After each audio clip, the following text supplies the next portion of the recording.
Es el segundo round de nuestra jornada. Pero sí. Vamos a ver. Ahora es el segundo round de nuestra jornada.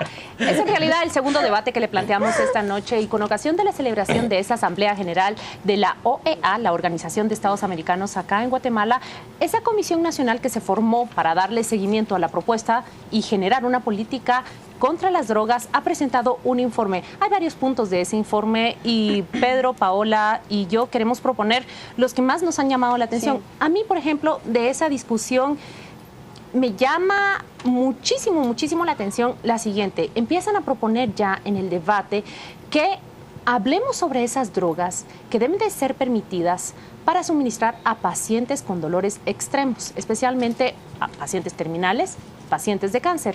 Este es uno de los temas que se ha tocado en esas mesas de trabajo y habrá de discutirse. Por supuesto, depende mucho cuál es la recepción que le dé la sociedad guatemalteca, el debate que se lleve en nuestro Congreso. Ya lo sabe usted que este Congreso es bastante conservador y reticente a aceptar la legalización de una droga como la marihuana.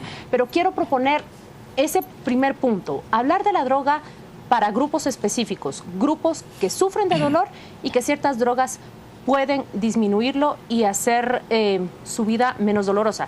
Quiero proponer uno segundo y tiene varias aristas. La ausencia de data. Este grupo no ha descubierto el agua azucarada, pero simplemente ha puesto la mirada sobre el clavo y sobre el centro del clavo a decir, no hay la construcción de una data confiable que nos permita, por ejemplo, afirmar con certeza si la violencia que padece Guatemala procede o se origina en el narcotráfico. Tampoco hay una data certera y mucho menos concreta para certificar que toda la droga que circula por Guatemala tiene algún porcentaje de pureza.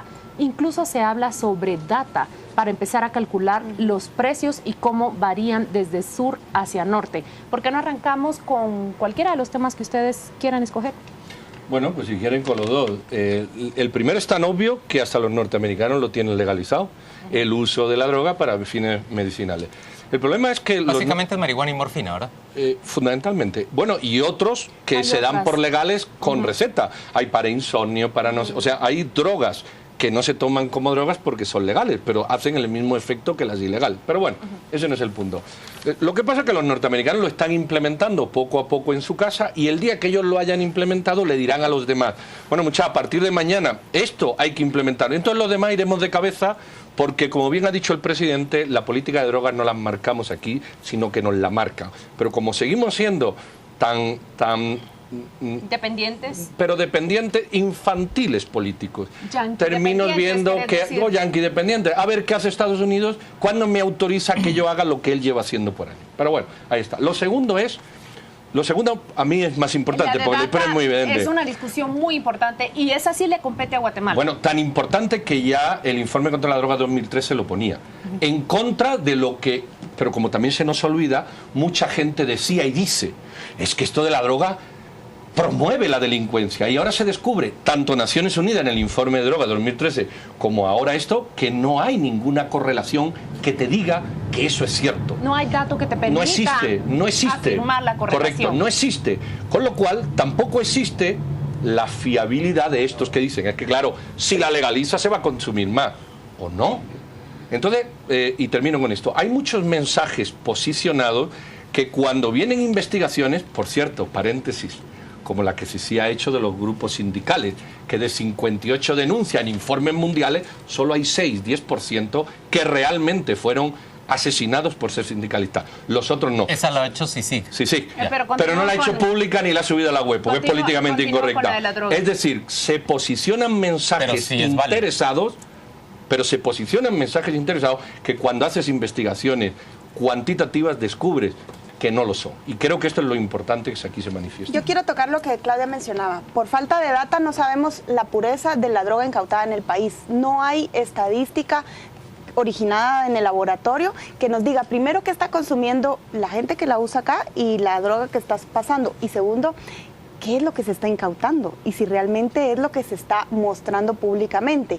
Pero también la falta de data afecta los precios. No sabemos cuánto es lo que cuesta un colmillo de marihuana, un kilo de marihuana, de cocaína.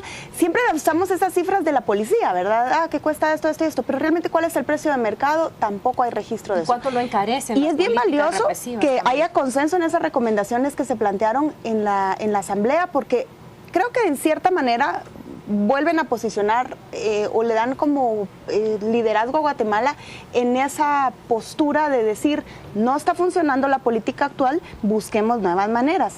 Y lo otro que también me pareció... Política, de hecho. Bueno, la política estadounidense, que no es nuestra.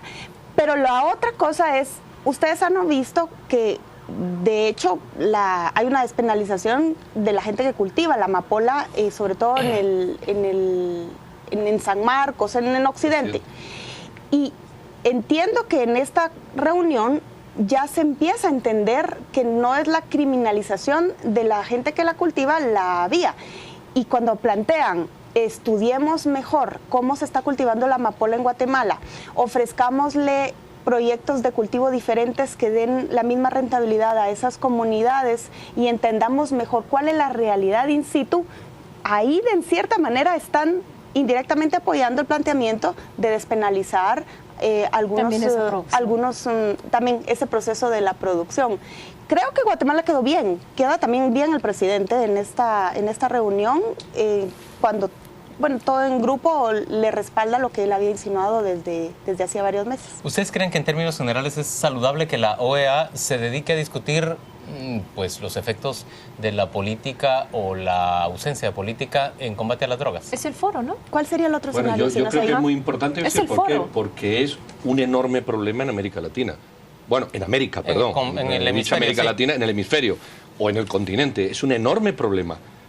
Yo diría que es un problema sustancial, tanto de producción como de tráfico, en menor medida de consumo, sobre todo en lo latino. Entonces yo creo que es una parte de la OEA. Ahora, si tu pregunta es si ese es el tema estrella de la OEA, sería otra cuestión. Pero yo creo que sí es un tema, incluso me atrevo a decir, sustancial. A mí me interesa más bien, ¿por qué te lo preguntas? Porque, digamos, me lo pregunto porque a mí me parece que fue una iniciativa del presidente guatemalteco someter este tema a discusión, y en su momento expresidentes centroamericanos se oponían a que este tema se discutiera y hubo necesidad de que por lo menos dos sudamericanos, o más bien un sudamericano y el mexicano, adoptaran este tema como tema relevante para que en realidad el foro regional terminara haciéndose cargo del asunto. Pero tú sabes por qué viene eso. Pero déjenme preguntar una cosa, más bien, algún mérito tenemos que reconocerle a la política exterior guatemalteca en ese sentido. Yo creo que sí, y creo que hay que verlo hacia futuro. Y cuando nos proyectamos hacia el futuro, tenemos la perspectiva y la capacidad de decir que Otto Pérez Molina, su gabinete y su ministro de Relaciones Exteriores van a quedar recordados como ese punto, como esa marca en esta línea de historia que lleva la política sobre las drogas o contra las drogas en América Latina. Yo creo que en estos días Otto Pérez Molina empieza a ser en Guatemala ya prácticamente como ese... el tablero a donde uno lanza los dardos, cada vez más dardos. Ahí están la imagen del presidente y la vicepresidenta. Esto suele ocurrir al cabo del tercer año de gobierno, que se da un bajón así como en resbaladero. Sí. Y ellos no hacen mucho para evitarlo. Estoy de acuerdo contigo, pero me parece que es rescatable esta iniciativa como una iniciativa que se dio desde el principio del gobierno. A mí me parece que es rescatable también, aunque en aquel momento fue denostada y fue... me parece a mí discutida con mucha virulencia y con mala leche también.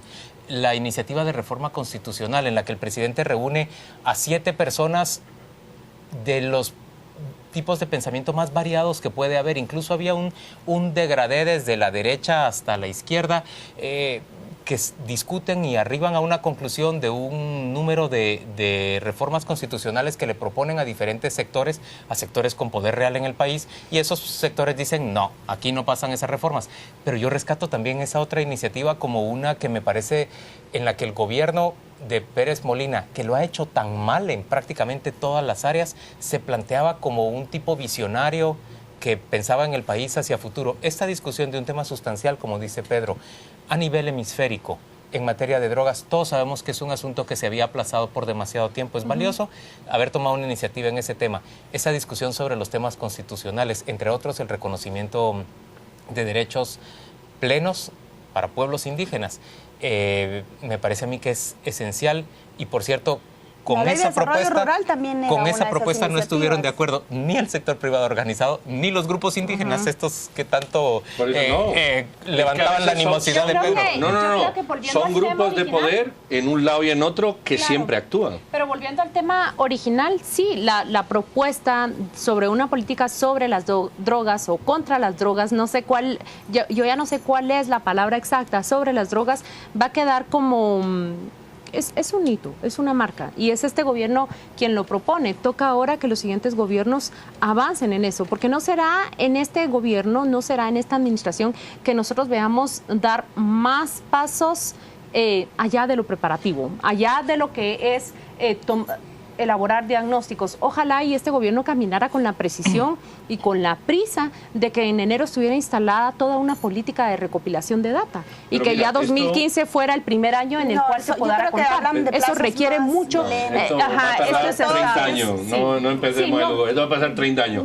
Lo que pasa que no solo es que la política, digamos, o la propuesta haya que reconocérsela al presidente, que hay que reconocérsela, evidentemente. Hay un grupo ahí. Es que ha habido un terreno fértil. Esa es la historia. Sí. Ha habido, porque eso está apoyado por la London School of Economics y otras asociaciones. Fue oportuno. La mayor discusión en el seno de la OEA, cuando se ha tratado el narcotráfico y el terrorismo, la mayor oposición, esto está en mi tesis doctoral y fue una entrevista que yo le hice a la embajadora. Tesis que es enteramente suya, por cierto, tesis que no es copiada como la de algunos.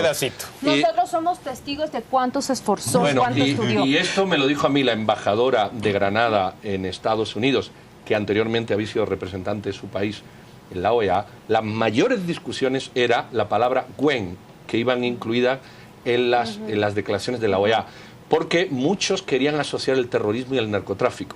Entonces, había 2 o 3 países que se oponían sistemáticamente, evidentemente México y Colombia, que decían, bueno, cuando el terrorismo y el narcotráfico estén asociados, porque muchos países querían asociarlo inmediatamente. Y hasta se creó un Comité Internacional contra el Terrorismo que podía intervenir de alguna manera, si se reconociera este link, en estos países. Por eso es México el que apoya esto, y puede que sea Colombia, Argentina, los que han apoyado este tipo. Sí es coyuntural, pero han estado asociados. ¿Sí? El ejemplo de Afganistán creo que es fundamental. Era la OEA, era en el ámbito de la OEA. ¿Cómo se asocian, verdad? En el ámbito de la OEA y por eso está es coyuntural, pero la postura más fácil para un presidente que empezaba su mandato como Otto Pérez Molina en 2012 y para un país chiquito y tan dependiente de Estados Unidos como Guatemala, era más cómodo asumir la postura de Funes en su momento, que quiso mantenerse al margen. No, fíjate, pero a lo mejor Olió tuvo el olfato político de posicionar un mensaje que estaba ahí, incluso Funes dijo que no, y ahora pues queda y Laura Chinchilla creo que también, ¿verdad? Pero déjeme Laura decir Chinchilla algo. se apoyó a Pérez Molina. Sí, la apoyó. Sí. Pero déjeme decir algo. Pero no es la primera vez. Guatemala históricamente ha sido bastante opuesta a las políticas importantes de Estados Unidos. Recuerden que de toda Centroamérica es el único país que se opone a la invasión de Panamá.